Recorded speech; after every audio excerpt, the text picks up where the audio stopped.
मोमिनीन हजरत आयशा सिद्दीक़ा रदी अल्लाह अन्हुमा फरमाती हैं कि उम्मुल मोमिनीन हजरत सौदा बिन्त ज़मा रात के वक्त बाहर निकली तो हजरत उमर ने उन्हें देख लिया और पहचान गए और फरमाया, ऐ सौदा, अल्लाह की कसम तुम हमसे छुप नहीं सकती।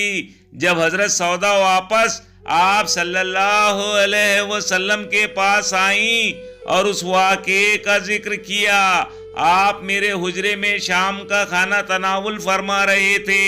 आपके हाथ में गोश्त लगी एक हड्डी थी। उस वक्त आप पर वही नाजिल होनी शुरू हुई। जब नुज़ूले वही का सिलसिला खत्म हुआ तो आपने फरमाया, तुम्हें इजाजत दी गई है कि तुम अपनी जरूरियात के लिए बाहर निकल सकती हो। सही बुखारी 170।